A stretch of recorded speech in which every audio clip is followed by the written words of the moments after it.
Hello and welcome. I'm Michael Ballard and this is Victoria. Hi, Michael. I'm Victoria Lorient-Fabish. I am a registered psychotherapist. I'm a holistic psychotherapist with visualizationworks.com. And what I'm here to tell you here today, Michael, and I'm so excited we're doing this, we're doing a program that's, I think, really essential on procrastination. This is procrastination, the source and the way out. Who do you think is really a good fit for this program, Michael? In my coaching practice, it's students, high school, university, or back to school, 40, 50-year-olds upgrading their skills. It's professionals. It's volunteers. Virtually everybody that have come from ages 13 to my oldest was 71 years old where procrastination is a big issue.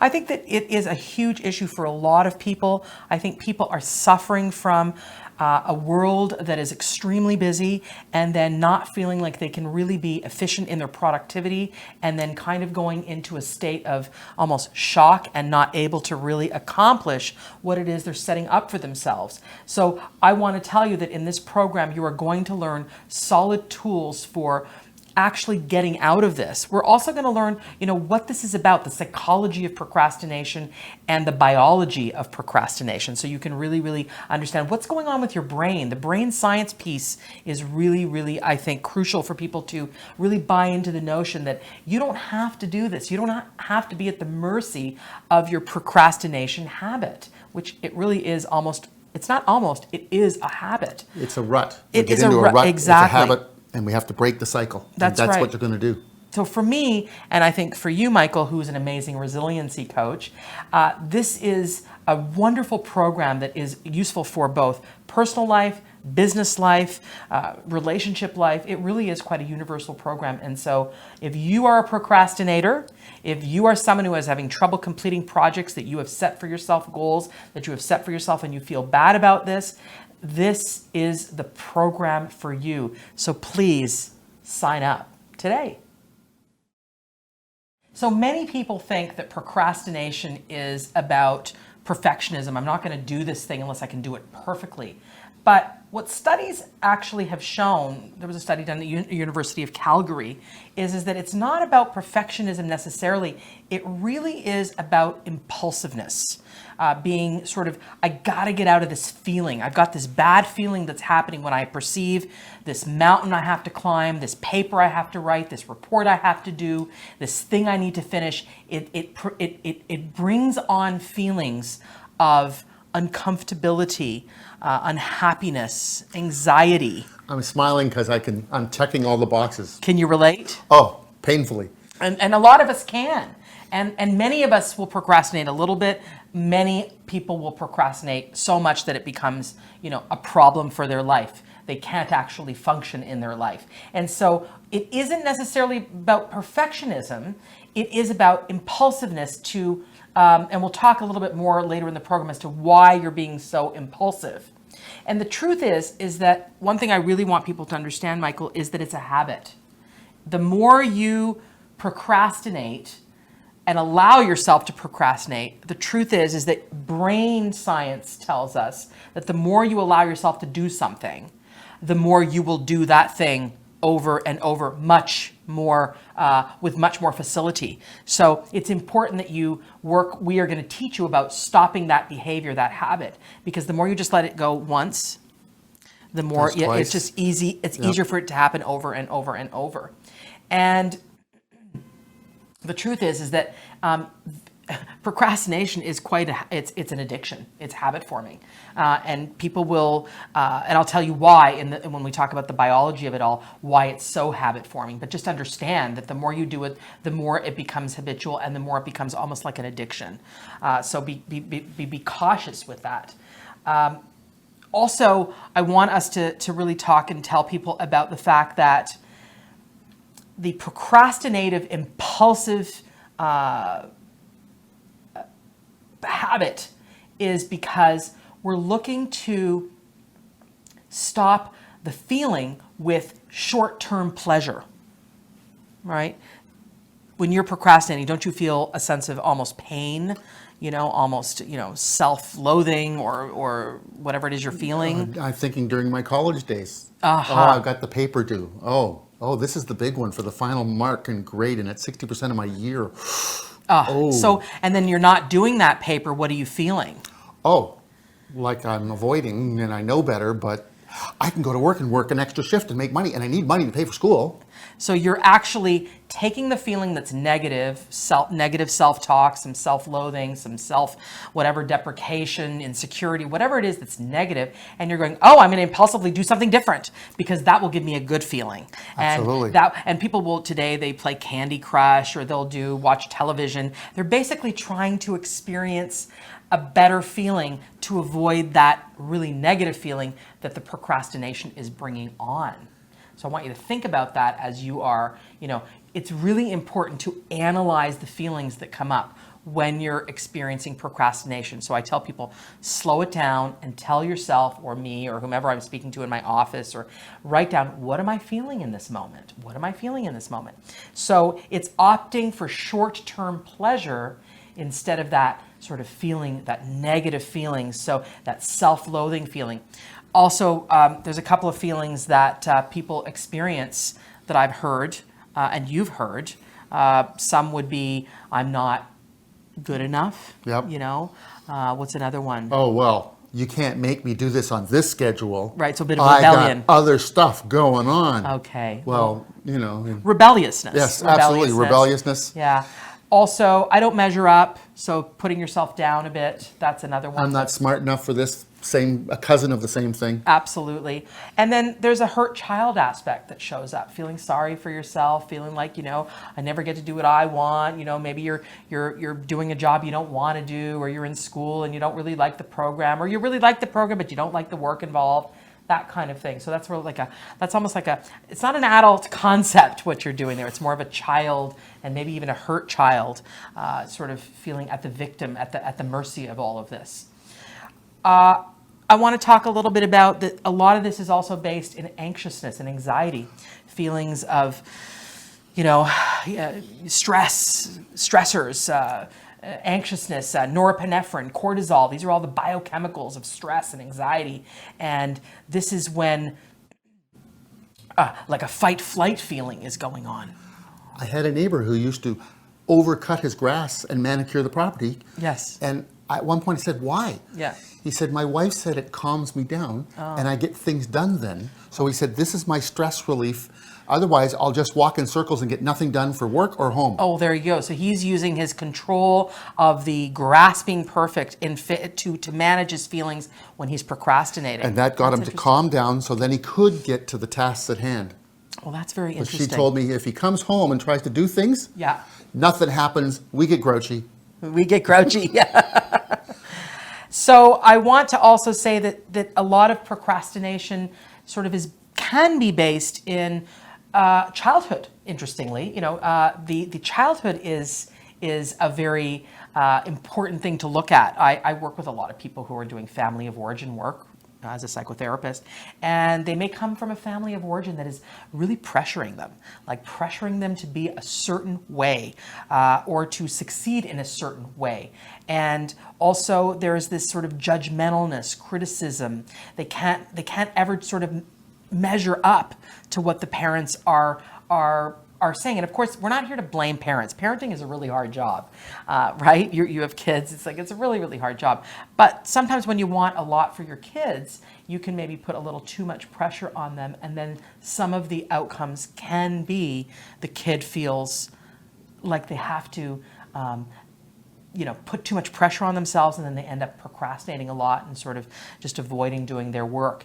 And I would say that families who are high achieving and very performance oriented, that can be perceived a lot as a bullying energy.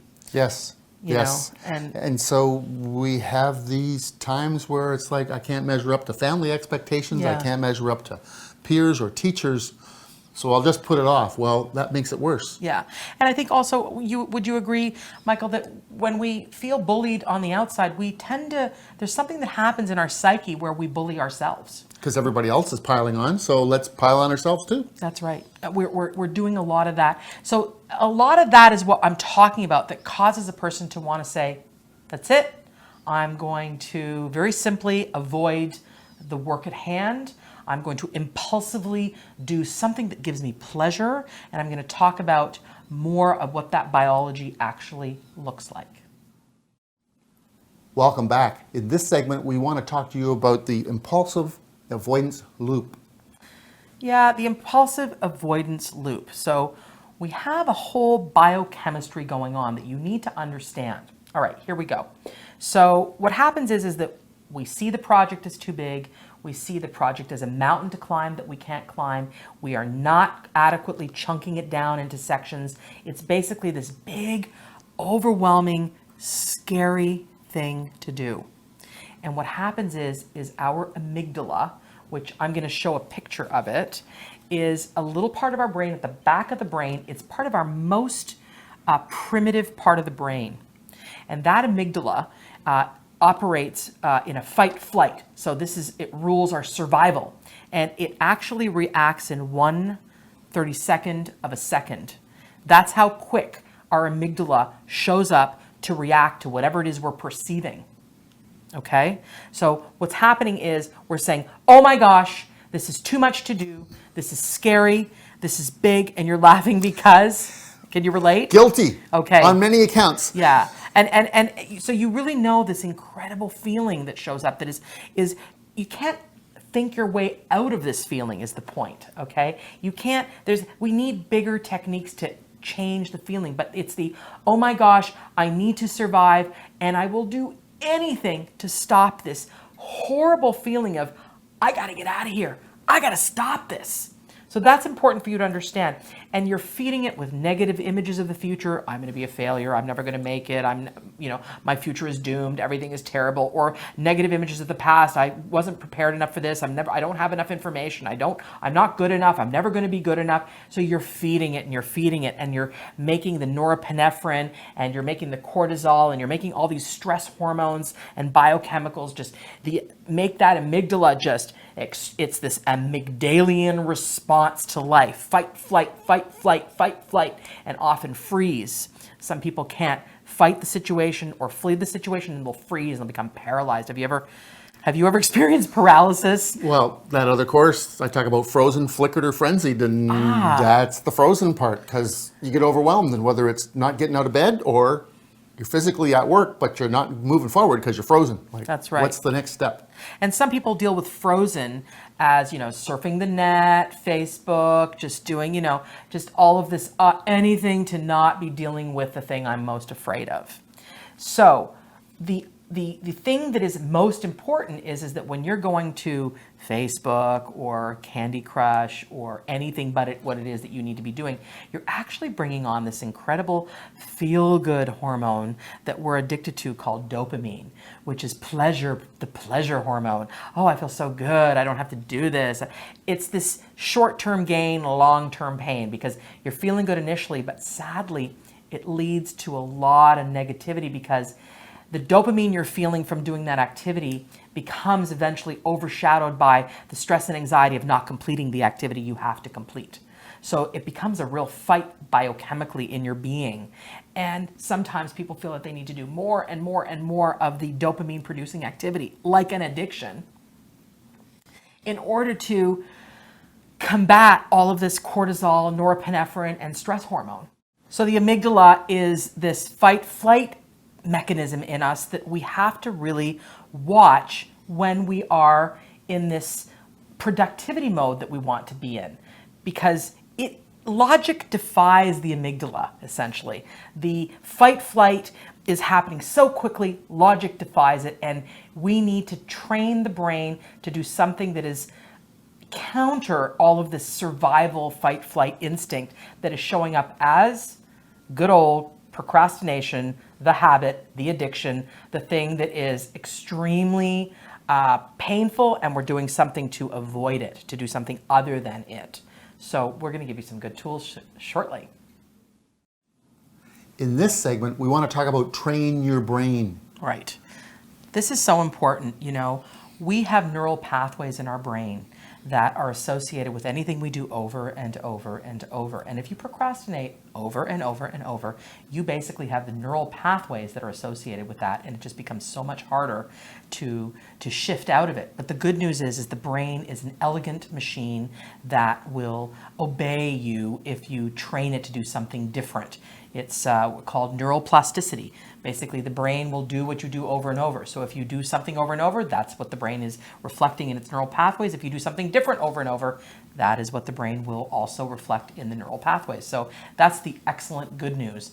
But the most important piece is there is no way out of procrastination without training your brain. So when you are looking at something extremely scary, when you are in that place where you just really, really want to procrastinate and not do that, you need to find a way to reward yourself. So an example would be to basically give yourself, like, work for an hour at something and give yourself a treat, go for a coffee, or watch your favorite program only when you're on the treadmill.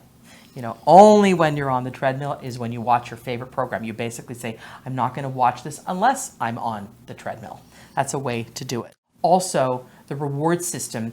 Remember I talked about dopamine in the last segment? Well, the reward system brings on some lovely dopamine where you're like doing this piece, this chunk, this small chunk, and then giving myself that reward is an amazing little message to the brain that I am going to get a reward when I do something. And studies show that if we reward ourselves, we will more likely accomplish that piece.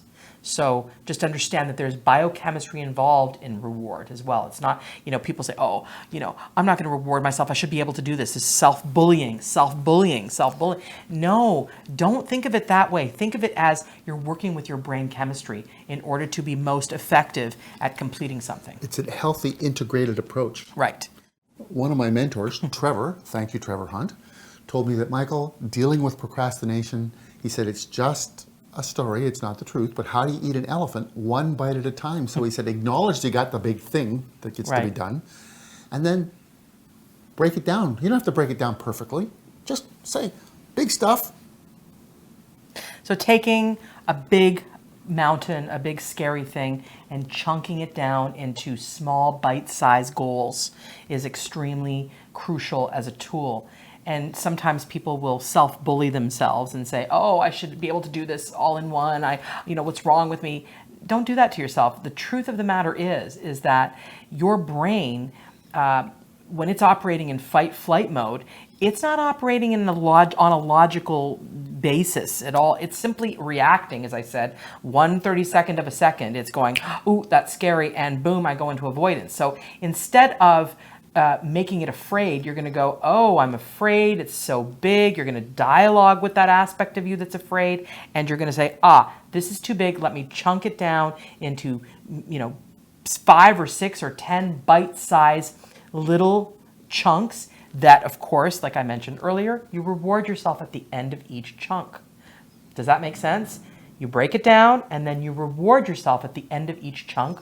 Or, as I said earlier, if it's exercise, you reward yourself while you're doing it. So you watch a favorite program. So that's really important. But what we're really looking at here is it is much harder, Michael, to tame the fight-flight response once it's activated.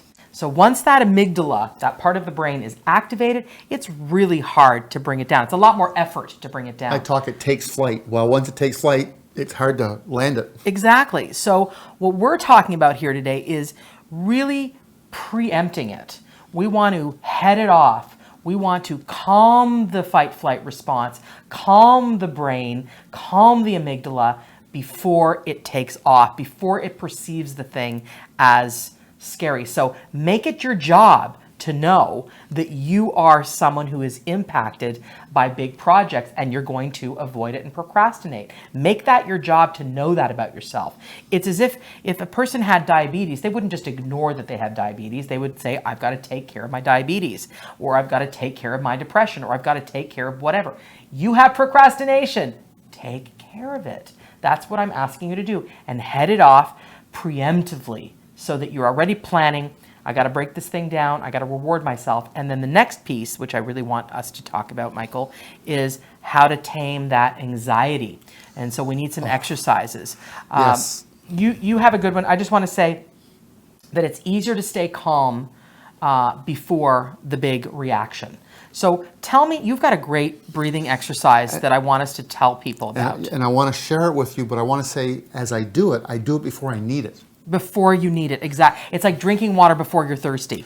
I had a vice president of sales that I indirectly did projects for. Okay. And there was a saying that he got somewhere in his younger days, because I met him when he was in his 50s and I was in my 20s, and he said, proper prior practice promotes peak performance. You say that well. It's a little corny, but it's very true. Proper prior practice promotes peak performance. So proper prior practice, right. So when I knew I had a big February coming up, which I was in a retail consultant capacity, and every February, that was a 90-hour work week if you were doing your job. Right. Wow. Overwhelming. But if you did it really well, that meant in June, July, and August, you maybe only did 30-hour work weeks or less. Okay. Because you were on top of things. So the breathing exercise. It's to help us practice calmness.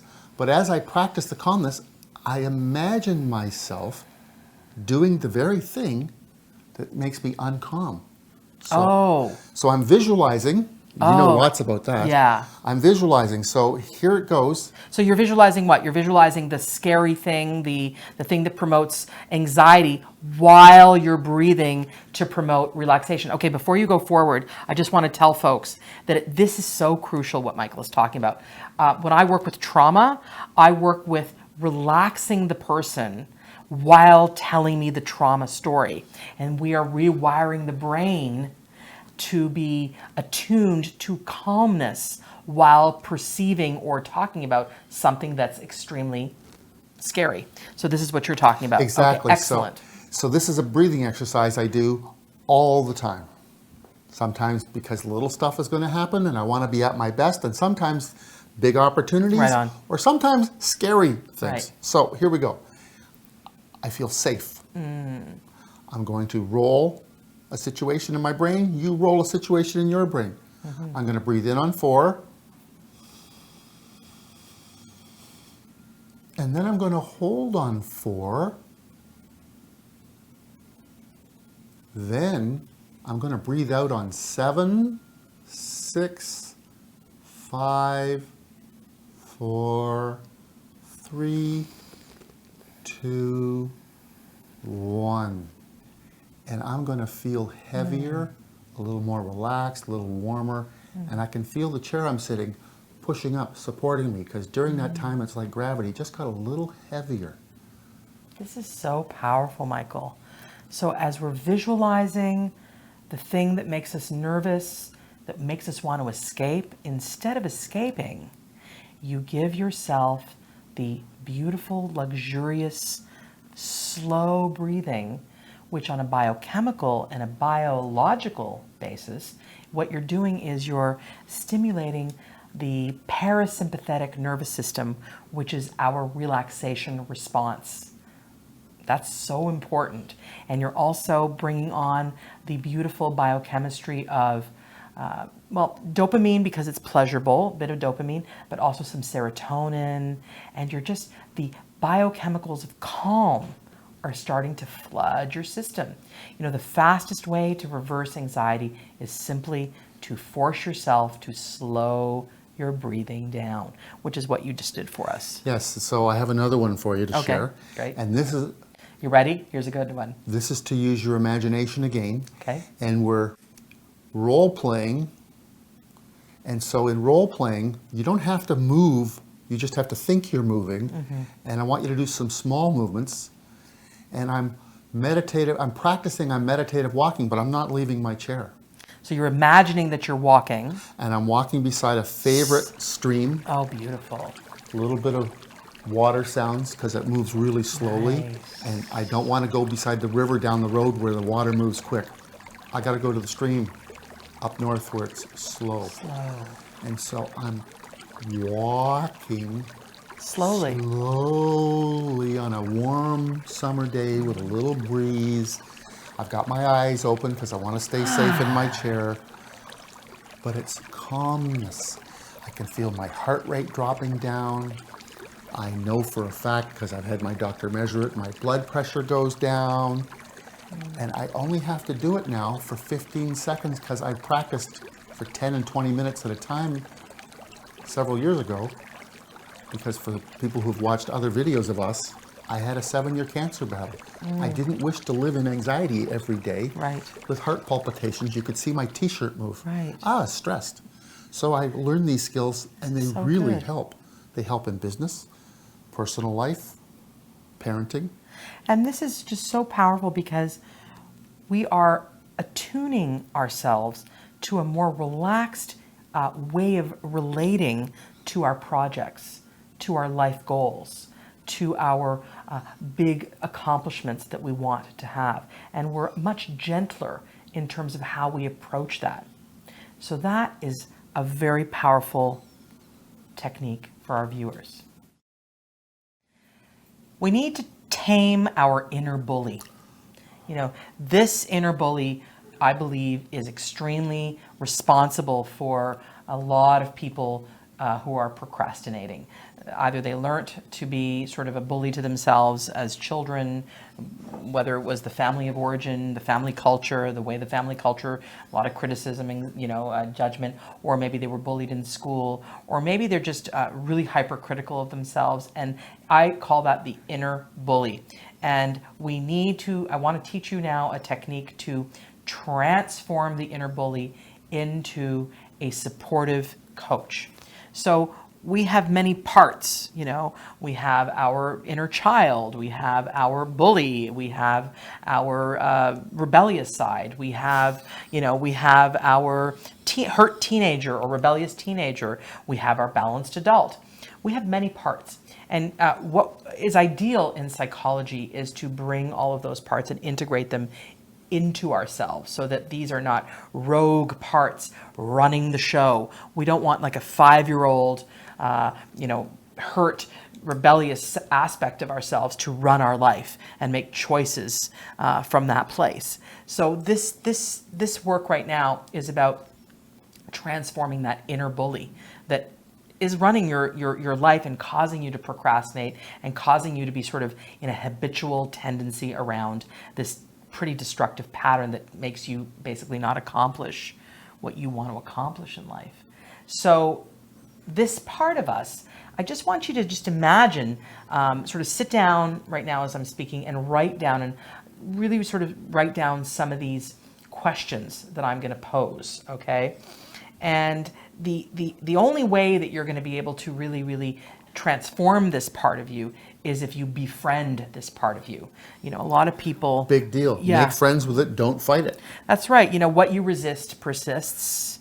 And if you just say, I want to kill that inner bully of mine, I want to just cut that part of... Essentially, what happens when you lock a tantrumous child in a room? Yeah. What do you think happens? It gets louder often. Yeah. So you lock away the inner part of you, the child in you, the bullying part of you. It's simply going to yell at you more and more and more. Okay. So instead of that, I want you to bring that part forth. So I invite everybody to close their eyes and imagine the bully coming forth. Now you might imagine that the bully is this sort of big, exactly, sort of a backyard bully or a schoolyard bully, kind of, really being mean to you. And it's like, what's wrong with you? And, look at that. It's like you're someone, just being really, like, what does a bully say? I mean, I was bullied as a kid somewhat. Negative things usually. Criticism, you're bad, you're terrible, you're a waste of space, you're just really mean, horrifying ways of speaking to you. And that's you talking to yourself, but it's the bully part of you talking to yourself. So instead of kicking the bully, I want you to sort of invite the bully to go, oh yeah, come on over, bring it on, let's talk. At its level. You want to match the level because you're going to match the energy of the bully, and you're going to, at that point, you're going to start to resonate with the bully, and you're going to go, so tell me something, bully. I hear, you constantly in my mind. I need to understand, why do you keep showing up in my life? What's the purpose? Yeah, what is the purpose? Because here's the thing, people, I really want you to get this. Every negative pattern that we engage in, interestingly enough, has a subconscious positive purpose behind it. So when we speak to prisoners who are being asked, why did they steal or why did they kill? Usually the answer isn't because I could or because I wanted to. I mean, some people are sociopathic and they do, but many people, most people who've been caught doing something wrong, the answer to the question is usually because I needed to stay safe, or because I needed money, or because because my world was falling apart and the only way I could see myself is to steal. See myself through this is to steal. So we act out negative behaviors for positive purposes. And procrastination, being led by the inner bully, has a positive purpose in your life. The question is, what is the positive purpose of the bully? So if you ask the bully, and I'm going to ask you who will play the role of the bully, what are you trying to do for me, bully? Trying but not succeeding. Yes. It's short-term gain, long-term pain when the bully's in charge, but I'm trying to keep you safe. I'm trying to keep you safe. It's a protector part. It's a protector part. Some people will say, some bullies will say, I'm trying to protect you from your failure. I'm trying to protect you from being embarrassed. I'm trying to protect you from feeling anxious. I'm trying to protect you. So there's many protector It's a whole lot of different reasons. There's a whole lot of different reasons. And understand that we don't want to throw those purposes out on their butt. Don't throw the baby out with the bathwater. Understand that the bully, in its positive purpose, has something to offer you. And what it has to offer you, we need to figure out. So usually it's protection, and we need to find that particular pattern or that particular purpose, and we need to transform it into a more aligned version of itself. Okay? So when mine shows up, I say, hi, thanks for the visit. What's the lesson? What do I need to be aware of? That's right. Because I don't want them staying around. Exactly. It's in the way. Exactly. But we also do not want to completely reject what it's trying to do for you. No. It's very valid to want to protect you from failure, or protect you from embarrassment, or protect you from pain. But you need to find a way to transform that bully. So I'm inviting you to imagine that bully is now more of a supportive coach, And that supportive coach instead is saying, well, I want you to succeed. I want you to do well. I want you to not be embarrassed. And I believe in you. And I believe you can do this. But what you need to do is you need to break this project down. And what you need to do is you need to reward yourself at the end or during each part of your project. So to use a sports analogy, and Yeah. I'm not very sports Well, no, able, this is good. I see my bully now. Before, he used to be coming running at me Okay. like he was on the other team. Now, he's on my team and he's running defense. So now on occasion, he turns toward me and says, hey. And I go, whoa, what am I supposed to learn? Yeah. Now he runs interference for me as opposed to in the past, he was the interference. He was the interference. So he's And running interference for you as opposed to being the interference. So now with friends of the bully, Yes. he runs interference for me because he's the first line of, hey, you're not been paying attention and that's why I'm here. So as soon as the bully shows up, I'm asking people to immediately interrupt that bullying thinking, interrupt that thought, interrupt that neural pathway, and basically replace that with a supportive coach energy that says, oh, okay, you're trying to protect me from pain or anxiety or failure or whatever. Oh, okay, gotcha. That's got to be your sign, that very important preemptive sign that you need to break the project down. Take a moment, breathe, slow everything. Keep your amygdala from activating, keeping that fight or flight from activating. So this is what we're doing. We're transforming that. backyard bully, that schoolyard bully, into a more adult version of itself, more supportive coaching aspect. How does this sound to you?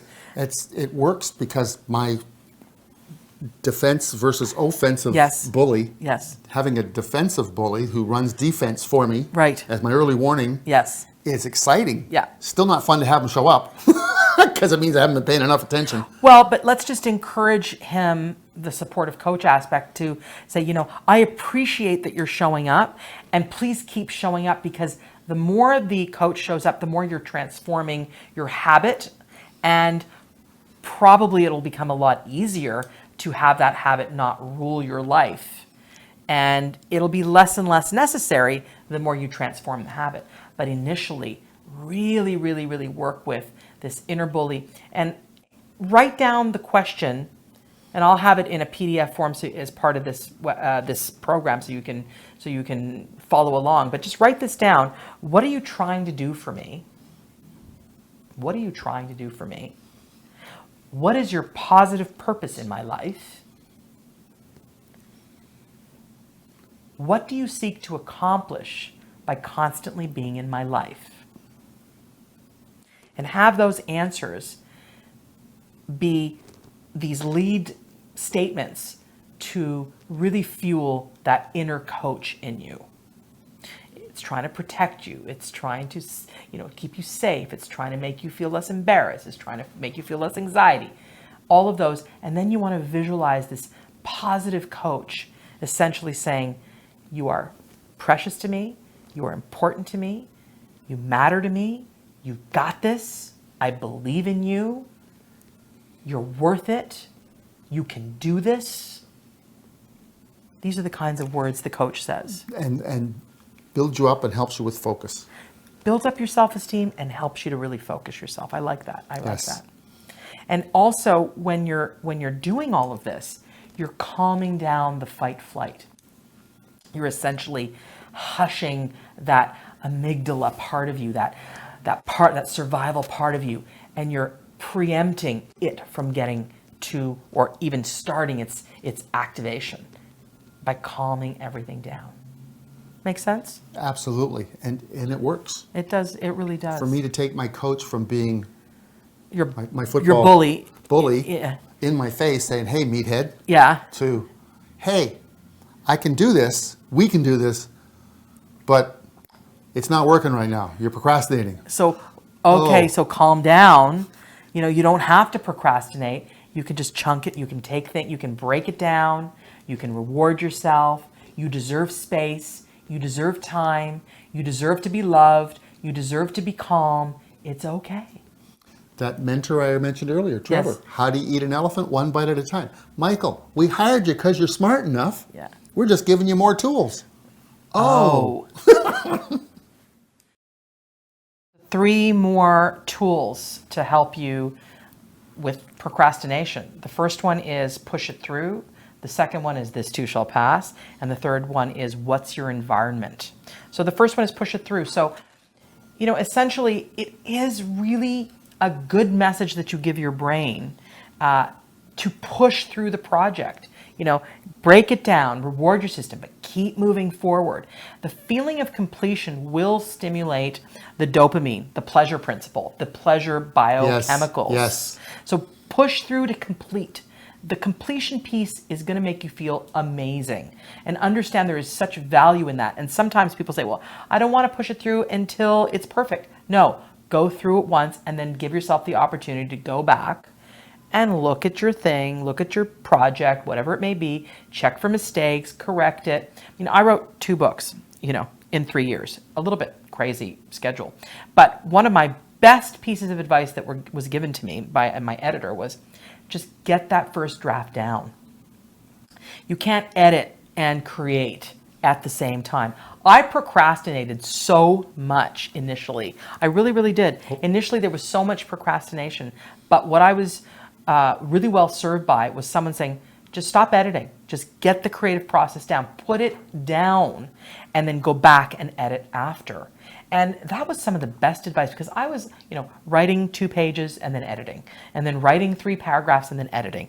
I was making absolutely no progress. My progress really just took off when I took the pressure off myself on the having it be perfect piece, and just put down that first, like I would do a chapter at a time. And then I wouldn't go back and edit. I'd get another chapter in. And then after 2-3 chapters, then I would go back and do the editing afterwards. And it was one of those, the feelings of accomplishment that came. It was amazing. It was just pleasure, pure pleasure to understand that I could do that. So the other thing, and I think you can relate in terms of projects you've done. I mean, you said you procrastinated quite a bit in various things. Oh, high school was brutal. For you, yeah. And completion was such an amazing thing. I think we were talking about that earlier. I had a teacher who, unknowns to me till in the last few years, but he got us to do parts of our project in class. He had daily assignments and little bits of homework. And so when it was time to do the big assignment, he'd say, review your notes from the last 3 weeks. I want 500 words or 1,000 words on the following in 2 weeks. My first response was, oh, wait a minute. I've already done this in class. All I got to do is take it up, stitch it together, change a few words. And I got an 89. Me, an 89. Nobody's ever called me a scholar. Okay. But that teacher broke it down. Right. And had you push it through, you had to push through with the way he set it up. Every day was a little mini test, and every day was a little bit of homework and a little bit of writing. So it was like, it was easy. We were doing the lessons and the projects as we went. And so how could you not get an 89? Because now I think, what did I miss for 11%? Now, the other piece is this too shall pass. Your system is much more resilient than you think it is. So giving yourself a little bit of stress, telling yourself, I can go through this stress and watch me complete this thing. So tell your system it's okay to experience a bit of this sort of pain, tell your system it's okay to have a little bit of discomfort, that you don't always have to be in comfort. There is evidence that shows that if you tell your system kind, calming, and maybe bring in some music when you are experiencing stress. I love playing really, really beautiful music when I'm experiencing stress. There's a message that I'm telling my brain that this is not forever. I know I'm going to have a break. I know I'm going to have a reward. So hang in there. If it's exercise, then anybody can do anything for 5 minutes or even 1 minute. Whatever it may be, allow your system to experience that discomfort and understand that the discomfort will pass. And tell yourself that the discomfort will pass, and keep suggesting that to your brain. And the third one you were talking about is the environment. Oh, big for me, the environment. I live in an area of Canada where we have emergency helicopter flights for people who've been in accidents or crashes, 2 police stations, an emergency team, 2 ambulance centers, and 2 firefight. And so some days we get 14 to 21 sirens right under the window. Oh, and one day, the first year I was there, I was like jittery, and I was like, okay, I need to own my own environment. I can't change outside the windows, but I could change what's in the windows. So lighting. What lighting is soothing for you but keeps you productive? Sounds. Noise canceling headphone sets are no longer $600. The prices are dropping. There's actually, I'm told, noise canceling earbuds now. Yeah. Or also in my office, sometimes as a therapist, we will have the walls not be as soundproofed, and so we'll have a white noise machine that will just sort of create this really more relaxing environment and cancel out other voices. One of my friends who has no allergies, an important issue about allergies, burns incense or has soothing oils they burn. Also aromatherapy. Aromatherapy, but for some of us who have partners or neighbors with allergies, you can't do everything. That, right. But lighting, background music, I love the sounds of nature. I have a 90-minute video I made on my local babbling brook. I find it calming. Nice. And when I want to take 10 minutes, I turn the picture on too. Yeah. So there's lots of ways we can own our space, and what clothing is comfortable and helps you be productive. I made a meditation CD, a user-friendly meditation CD set. So I have my clients listen to that. I listen to that. It's the kind of thing that sends, once again, the amygdala to relax and it is heading off the activation. We're saying you don't need to get activated. We're preempting that, and we are creating an environment emotionally, physically, environmentally, intellectually, and we're setting yourself up for success. I mean, all of the stuff we're talking about is about setting you up for success, and that's really what this is about. This is absolutely about that. To go back to proper prior perfect practice promotes peak performance. Love that. Thank you, Mr. Bill Scott. That's amazing. So I just want to give you all a summary of the study that was done by, led by Timothy Peichel, Piers Steele, and Alexander Rosenthal at University of Calgary. This is what the study revealed. Break a long-term project down into specific sub-goals. We talked about that. State the exact start time and how long. Just, not just tomorrow, you plan to work at your task. Just get started. It isn't necessary to write a long list of tasks or each intermediate step. Just get started. Remind yourself that finishing the task now helps you in the future. So that positive self-talk. Putting off the task won't make it any more enjoyable, right? Implement micro costs or mini delays that require you to make a small effort to procrastinate, such as having to log on to a separate computer account for a game. That's a really good one. Yeah, I like that. Reward yourself not only for completing the entire project, but also for the sub goals. Giving yourself a treat, a coffee, watching your favorite show as you're working out, these kinds of things. So there are many ways for you to really stop this habit of procrastinating. It can happen. It is possible. You just need to, listen to what we're talking about here today and implement it, and you will succeed. I just know it. You can make these into positive habits. Yes. If I can turn my inner bully that came around a lot when I was procrastinating into my inner coach, you can too. So to quote one of my mentors when I was in another one in my 20s, yes, you have to memorize this, internalize it, and personalize it, because when you own it yourself, life gets easier. That's right. Life gets much less stressful. And I know at least one of my medical professionals from my health issues goes, you're so healthy now. What have you done? Right. Practicing visualization skills like you teach. Right. Visualization is so key. Your brain does not differentiate between real or imagined in terms of the biochemistry that it emits. So if you suggest to your system that you are relaxed, that you are in a relaxed place emotionally, you will actually start to bring on more dopamine, serotonin, all of the positive chemicals. You'll relax the nervous system. You will bring down the norepinephrine and the cortisol and the fight flight. This whole thing hinges on you owning, without a doubt, that you procrastinate. As if, it's a job to take care of it. If you had, as I said earlier, diabetes, you would take care of it. So don't go into denial that you don't have this issue. You do. And since you do, let's work on it. And let's work on it in a way that is easy, that is calm, that is gentle, and that is setting yourself up for success, essentially. It works. Thanks, Michael. Thank you. Thanks for tuning in. Thanks for tuning in. This was good, wasn't it, Michael? It was. So we are so happy that you joined us, and the reality is that I want to remind you that even if you are someone who procrastinates habitually, there is a way out. Don't forget, it's not about perfectionism, it's about impulsiveness. Don't forget, it's not about escaping your fears, it's about looking them in the eye and basically confronting it all. You're funny. Confronting it all and seeing, how can I transform this inner bully in me that is filled with anxiety and calm it all down. Remember, it's all about calming that fight-flight instinct that is feeling overwhelmed and paralyzed and anxious by changing the atmosphere, breathing slowly, basically bringing in the biochemistry of relaxation, and then using the very specific tools to change the habit. One of the tools is break it down. Another tool, reward yourself.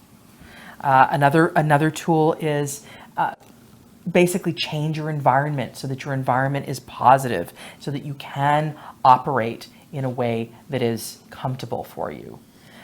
Make sure that you tell yourself that it is a good thing to complete something, but also you don't need to be perfect at it. You can always go back and review your work. Remind yourself to breathe. We did 2 breathing exercises, and they both add value. And how you breathe, what do you visualize as you're breathing, it's an integrated approach. It works best when it's an integrated approach. It's powerful. The only way to really rewire your brain is to do it in a multimedia way. So see it differently, sing it differently, draw it differently, think about it differently. And remember that your inner bully does not need to be running your life. You can transform that inner bully into a supportive coach. The resiliency research would say, what are the words you're using to describe the issue? Mm-hmm. This project scares the beep out of me. That's a fair first assessment. Right. But then how do you revisit that and come back to, this project's going to be the ultimate challenge of my project management skills. But I got hired because I'm good enough. I have a smart team, and I'm going to take the time to get ahead of the curve. So change your words. Change how you speak about it. Take a look at how your words define your belief systems about yourself, and change your words, because I am, I have, I can, I do are phrases about being more resilient. Also, your body does not differentiate between real or imagined. Visualization works. So visualize yourself succeeding at something in a relaxed way. Visualize the project broken down into little parts. Don't set yourself up for failure by taking on a mountain. Set yourself up for success by creating mini goals.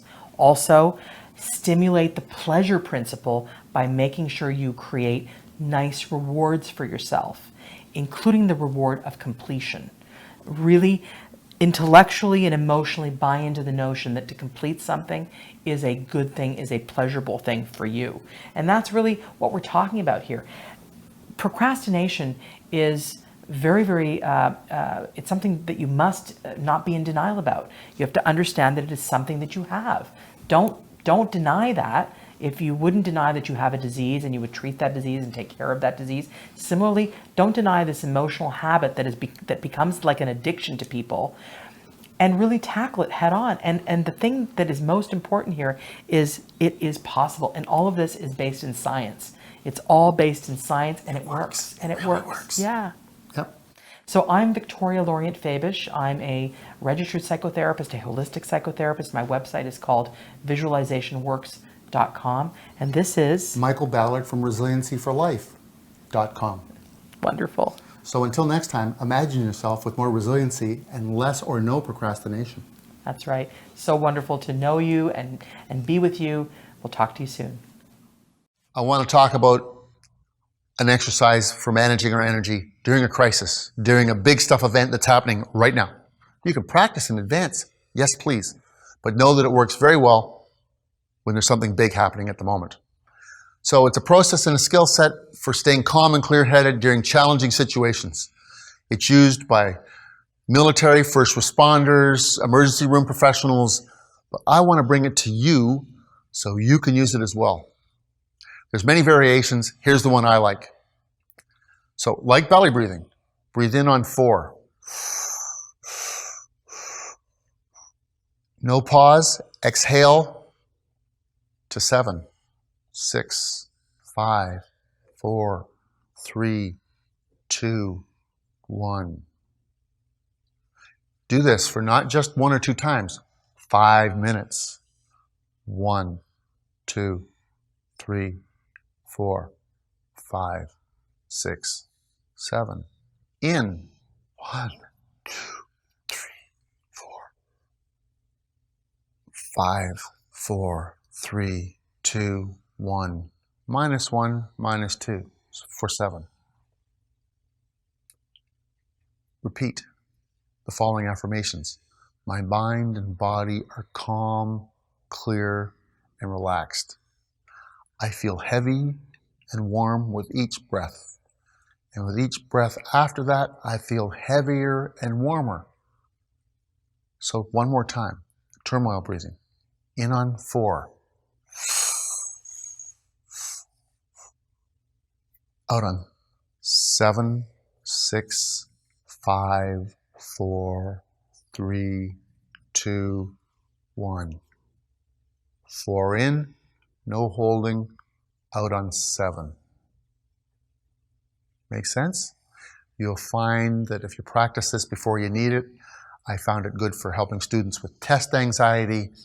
I've dealt with some friends who had to go to medical tests and they do it just before they go in for the testing. I've worked with executives who have to go to big meetings where there's a lot of zeros on the agenda for multi-million-dollar issues. Helps them stay calm and clear-headed so they can deal with what they have to deal with. So turmoil breathing, an exceptional way to stay clear-headed and calm and fight anxiety and stress when we have a lot on our plate. So until next time, imagine yourself with more resiliency for life. Don't forget to practice.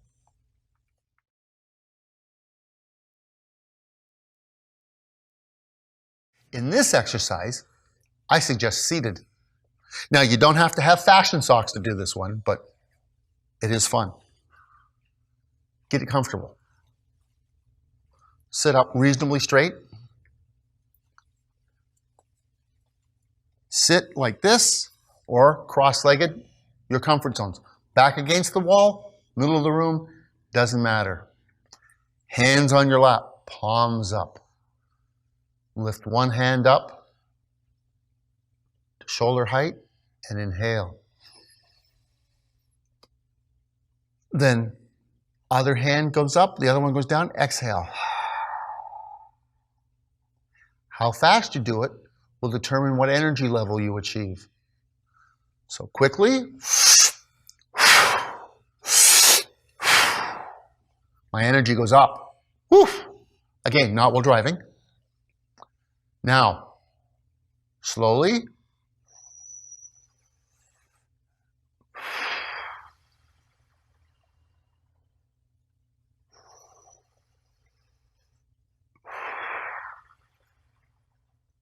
I can start to feel the relaxation happen.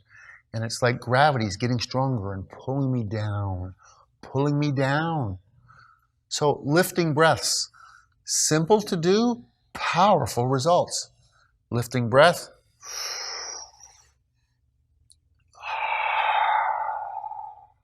For calming, slowly, 4 in, 4 out. Want to raise your energy? 4 in, out on 2. So you can move the hand motions around. One of my students prefers to do pushing breaths.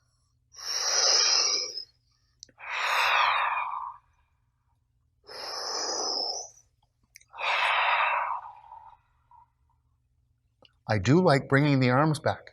I believe it changes the volume of air potential in your ribs, in your diaphragm, in your lungs. So that is something to be said for that. Somebody else talked about being the big bird.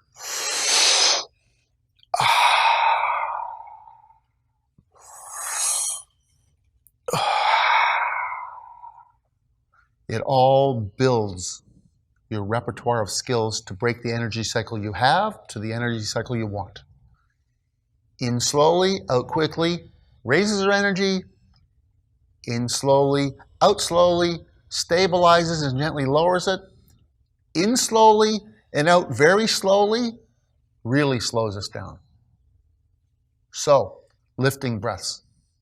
Imagine yourself with more resiliency for life. You just have to practice.